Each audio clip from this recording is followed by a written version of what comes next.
todos, aqui quem fala é a professora Janaína, de ensino religioso. Espero que estejam todos bem, resguardados, respeitando o isolamento social e que a gente possa ter uma boa semana também, certo, gente? Então, estamos vendo aí que as vacinas estão sendo aplicadas. Se Deus quiser, vai chegar a nossa vez e nós vamos retornar à nossa sala de aula. Então, vamos dar início aí à nossa guia da semana, que é a guia de número 11, para as turmas de 8º e 9º anos. Gente, qual será o objetivo da nossa aula da guia de número 11? Correção da atividade da guia passada, no caso da guia 10, e deixando bem claro que para as turmas que tiveram avaliação ou tiveram algum feriado, eu não vou cobrar a guia passada, a gente sempre vai fazer as correções, porque é importante fazer as correções das atividades passadas.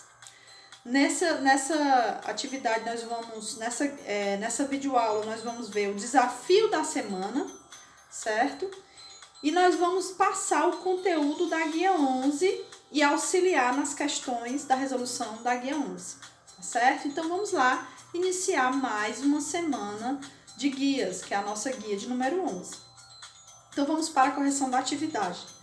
A atividade da guia 10, quem tiver aí em mãos, ela perguntava o quê? Ela perguntava assim, era apenas uma questão. Observe as habilidades descritas no desenho. Vocês viram que tinha um desenho que falava sobre as inteligências de Gardner. E aí você vai escolher uma daquelas inteligências.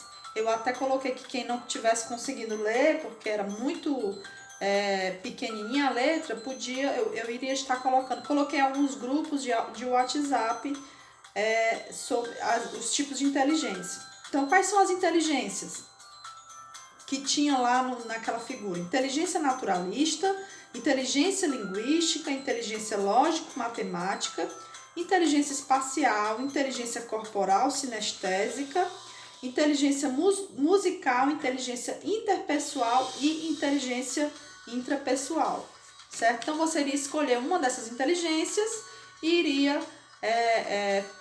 dizer por que escolheu essa inteligência. E foi bem interessante. Teve muito aluno que respondeu, teve alguns que disseram que não tinha inteligência nenhuma. Eu aceitei, mas todo mundo tem uma inteligência, viu, gente? Todo mundo. Quando a gente não quer falar, desenvolver, às vezes é por outras razões. Mas se a gente for parar para pensar um pouquinho sobre a gente vai ver que todo mundo tem sua forma de inteligência.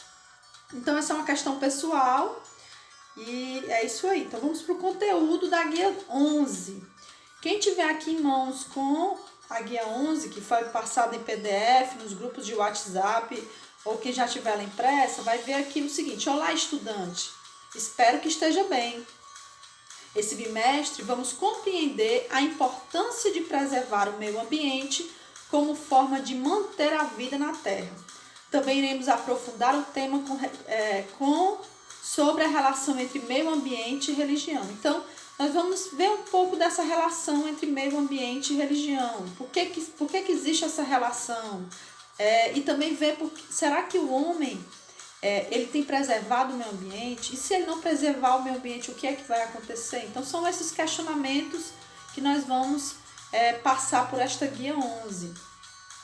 Estação 1. Nessa aula, vamos apresentar os domínios da religião sobre a natureza.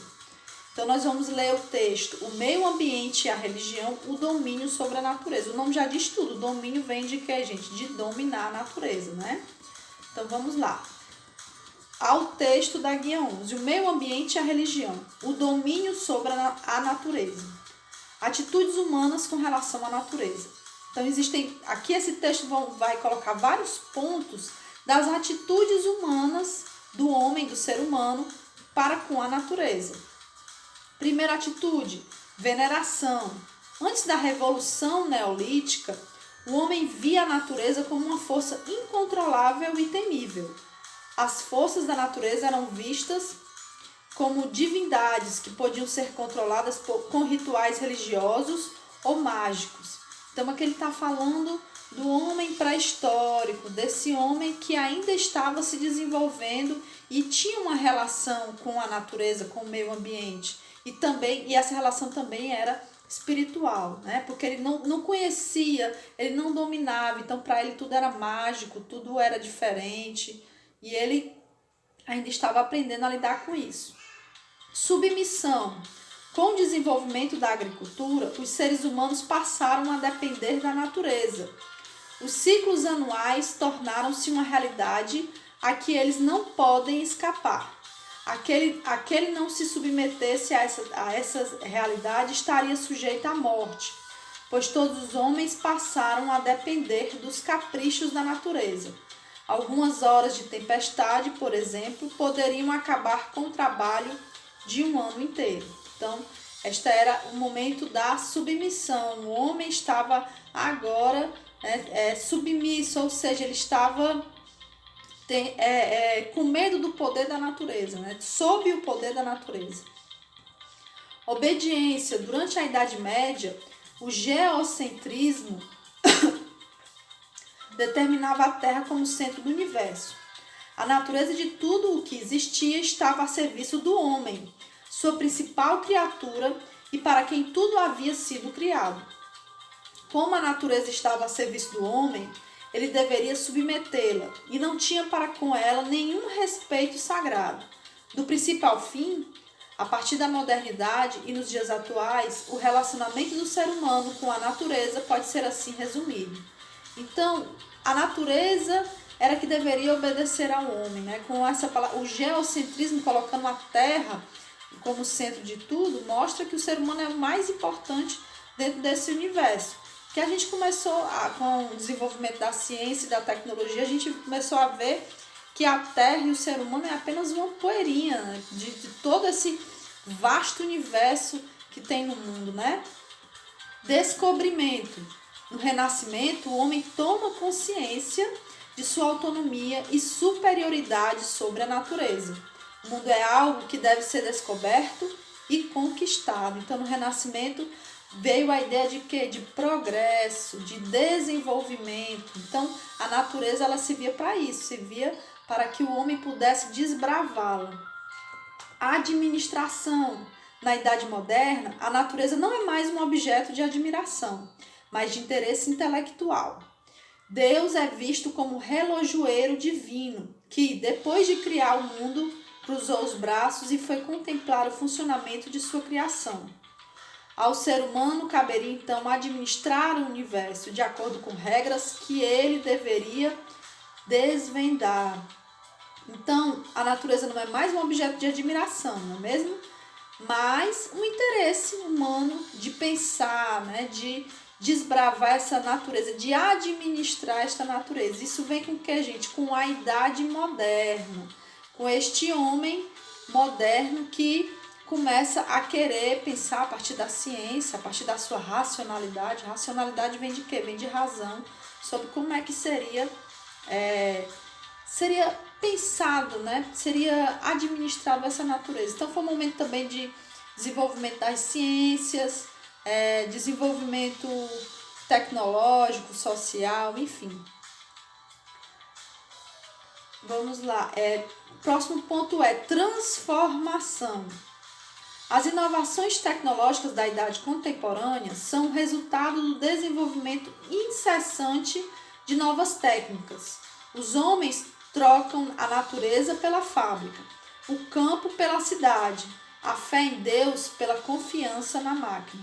O mundo é considerado uma mina ou um laboratório. Então, isso aqui, gente, sobre a questão da máquina, né, da substituição da confiança de Deus, né, na máquina. Então, isso é tudo que a gente estudou na parte de trabalho, né? O homem, ele passa a se desenvolver mais tecnologicamente. A tecnologia passa a transformar profundamente as relações humanas. A gente estudou, a gente pensou bastante, refletimos bastante sobre isso. Então, a transformação vem nessa questão da inovação tecnológica, que é desse momento que nós estamos vivendo, chamado contemporaneidade, ou seja, é o momento atual. Então, esse momento contemporâneo é onde o homem troca a natureza pela fábrica, onde o homem começa a pensar mais nas questões mesmo da produtividade. E por último, gente, a secularização. Ainda tem uma que é a última, né? Então vamos lá, secularização. No mundo secularizado de hoje, não há espaço para Deus na terra. O homem deve dispor dos recursos e matérias-primas da natureza para o seu bem-estar. A exploração da natureza é o orgulho do homem. Produção e consumo condicionam o êxito do humano em sua existência no cosmos.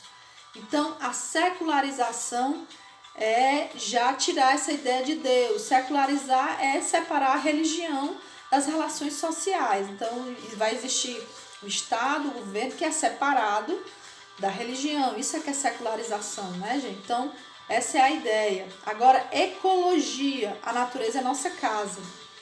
O homem também é parte da natureza. A valorização da natureza se concretiza na ideia de conservação.